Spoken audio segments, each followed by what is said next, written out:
What's up, Deep Thinkers? It's Robert from Existence First with another video for the Social Workers and Caseworkers playlist. Now, the reason I'm making this video is because yesterday there was a huge success that I was a part of, something that we were trying to achieve for years, but in a matter of 60 minutes, I helped finally get this thing done. Now, how did that happen? Let's break this down, but pay attention to the structure, okay? The reason I'm making this video is because I achieved a result, and now I'm going to break it down. I'm not going to talk about skills, strategies that I read about in a book, in some communication class at a university. No, I'm talking about things that I actually did in real life that produced a bona fide result in the real world, okay? I have a past video on the importance of results. It's called Thinking Logically, something to that effect, but I'll put a link, okay? Now, back to the story.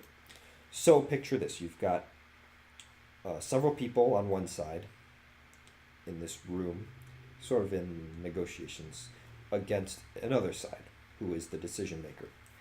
Now, as the meeting begins, several of the people over here start, one person launches a question, right? The decision maker starts to answer that, but in the process of answering, boom, another question. So now the decision maker has been bombarded. It's officially started, okay? And I'm paying attention to this. Now, because this decision maker is very organized, she pulls out another sticky note, right? Starts writing down the question that was raised. As she's writing that down, boom, another concern comes from the other side, and she pulls out another sticky note, starts to write that down, starts to answer it, and then boom, another and it's just okay. So number one thing to pay attention to is the pace, okay? Because in meetings, somebody needs to be in charge, and when no one takes charge properly and is not respected by all members of the group, then the group just goes to chaos, okay? So as I'm observing this, boom, I'm starting to feel on the inside the tension that is being felt by that decision maker who is being bombarded. Number two, I'm thinking of what is the pace of that person, okay? Because some people are more extroverted and they go faster. Some people are more introverted and they go slower. Not only personality traits, but also energy level, amount of coffee from that morning, amount of sleep will determine how fast that person processes things, okay? So I'm starting to get the sense, and I haven't opened my mouth at all yet, but I am getting the sense that the decision maker is being overwhelmed, okay? That's the first key, is to pay attention to the pace, okay? Because I noticed that, I had to put a stop to it. And I said, because I was on the other side, so I said, wait. I said, it's enough. I said, we're here to accomplish one thing. This is what we want to accomplish, okay? And I stated it, and then I asked the decision maker, how do we accomplish this? Ooh, I just thought of a good idea. I'm going to add that.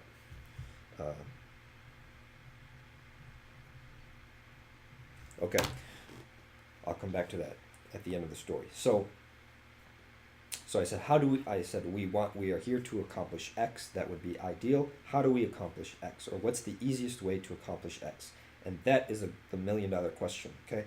If you use that as a sentence stem and start your problem solving with that, I'd like to accomplish, or I'm here to accomplish this. What would be the easiest way to accomplish this? Or what would be the best way to accomplish this, okay?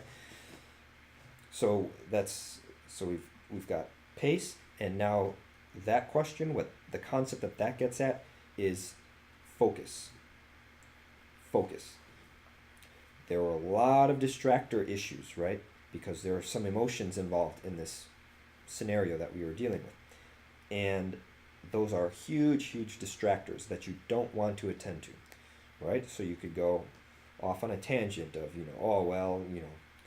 I was offended when 2 weeks ago when, hey, not an issue right now. We're here to accomplish X. All right? We're not going to use up time talking about something that you felt bad about from the past. Okay. And one of those distractors was definitions. There began to be an argument over definitions. The decision maker would use one word, and then somebody else would, on the other side, would say, actually, that didn't happen. And so they started to argue over the reality of whether this thing happened or not, when in actuality, their disagreement was over the vocabulary word, the thing that the word they were using to refer to what happened. So, I've seen this happen in other scenarios. I was in a meeting several months ago where the person in charge corrected the other people on a vocabulary word. And the other people kept using it out of habit and culture, but this other person did not realize like that's the way that they communicate. It has a shared meaning amongst all of them. And so the whole meeting was just this arguing back and forth of the term, when productive conversation could have been had if the person had just used the word that the majority were using. Quick analogy: somebody's in the room and they say, "Robert, can you hand me that pen?" And I say, "What pen?" "I don't see a pen." "Yeah, I don't see a pen. I mean, this is a marker, but I don't see a pen."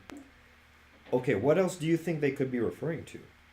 Right? So you can either focus on these small issues, which are distractions, like, oh, what do you call this? Or you can actually understand that the other person has a mind and they might have a different vocabulary word for this. Okay? So those are the three concepts: pace, focus, and understanding that, and basically not arguing over vocabulary words. Okay? Understanding that the other person might, when they use a word, you have to understand what they mean by that instead of getting caught up on the word. Okay? So those are three very important things. Okay, now I'll come back to that story. So, at an old job that I used to work at, we found ourselves in the position, we meaning the employees, found ourselves in the position of being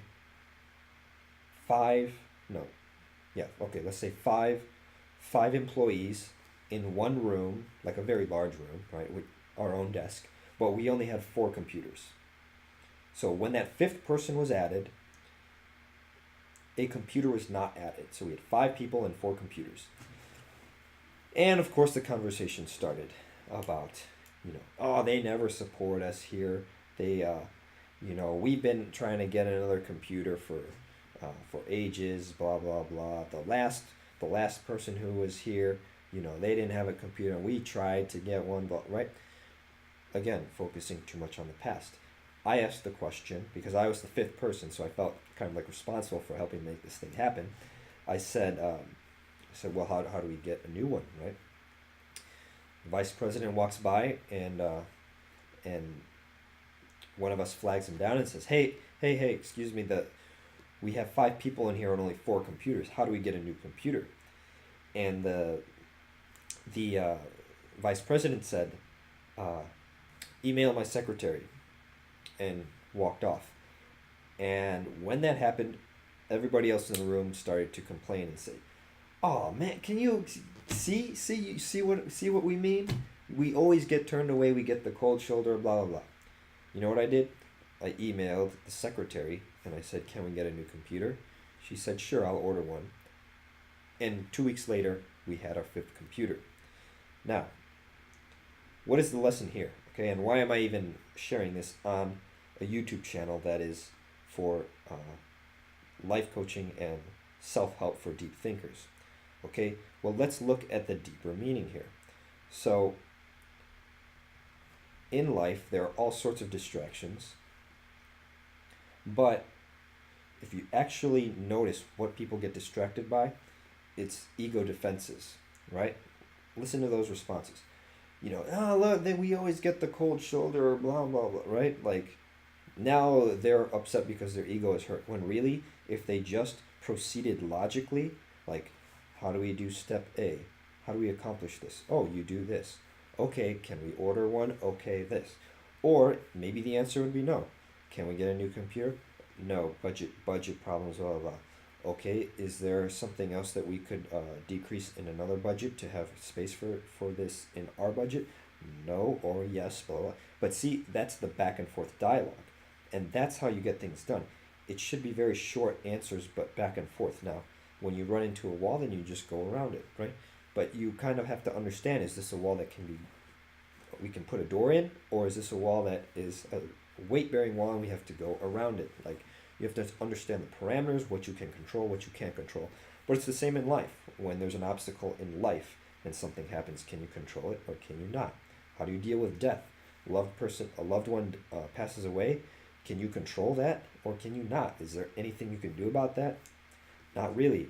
What can you do about it? A lot of things. You can honor them. You can do memorials. You can, if you're religious, you can pray. Like there's, if you're not religious, you can meditate or something. There's a lot of things that you can do. Okay.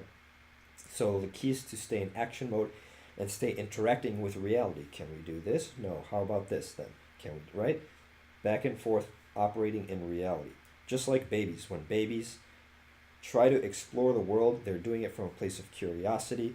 They'll pick something up. Oh, what is this? Oh, draw on their face, like whatever. But they're interacting with the world, one small thing at a time. Let me grab this. Can I grab it? Okay.